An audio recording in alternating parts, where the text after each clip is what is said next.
Hey viewers, Tanvi this side. Welcome to Sterling Academy. So, 10th हम लोगों ने last political science chapter किया था. आज हम ज्योग्राफी का first chapter resources and development करेंगे. क्लास 10th का geography chapter resources and development.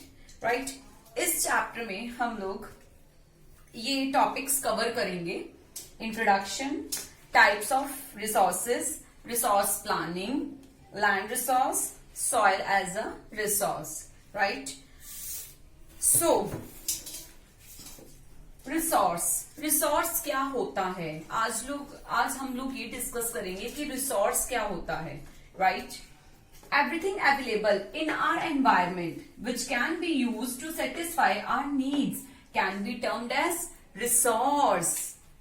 Means जो भी हमारे एनवायरमेंट में अवेलेबल है, कुछ भी जो चीजें हैं हमारे एनवायरमेंट में जो अवेलेबल है और उनसे हमारी नीड्स जो हैं सेटिस्फाई होती हैं, दैट इज कॉल्ड रिसोर्स.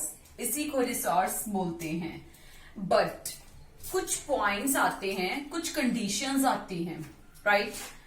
क्या वो टेक्नोलॉजिकली एसेसिबल है? क्या वो इकोनॉमिकली फिजिबल है? और क्या वो कल्चरली एक्सेप्टेबल है? इन तीनों वर्ड्स के मैं मीनिंग आपको बताऊंगी.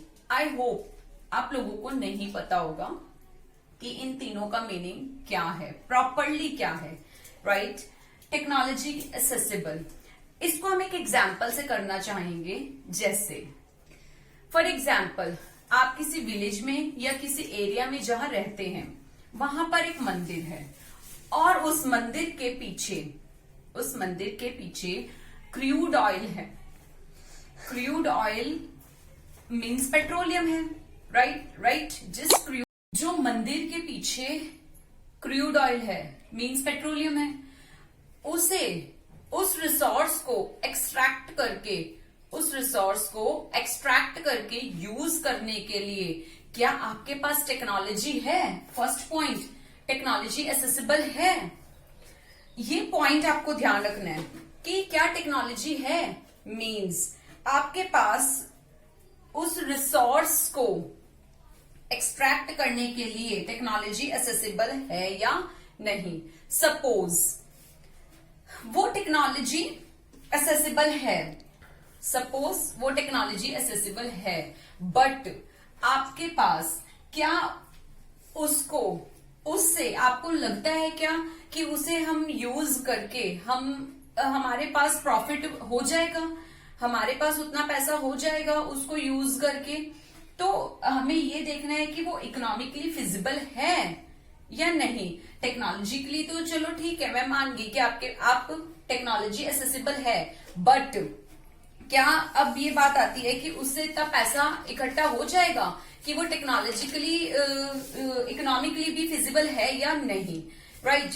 अब ये भी मान लेते हैं कि जो इकोनॉमिकली वो फिजिबल है, राइट?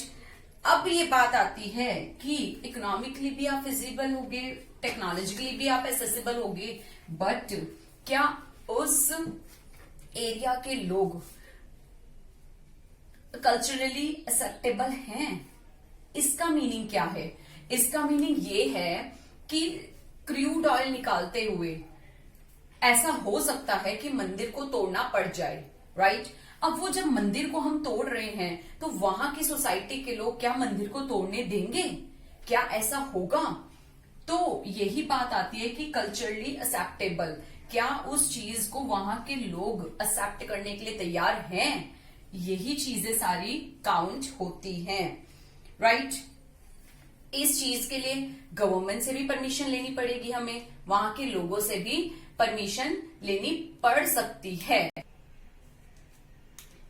क्या होता है कि रिसोर्सेज जो हैं ये हमारे ह्यूमंस के साथ इंटरेक्ट होते हैं क्या, या जो ह्यूमंस हैं वो रिसोर्सेज के साथ इंटरेक्ट हैं? Human beings interact with nature through technology. जो ह्यूमन बींग्स हैं वो इंटरेक्ट हैं विद नेचर थ्रू टेक्नोलॉजी.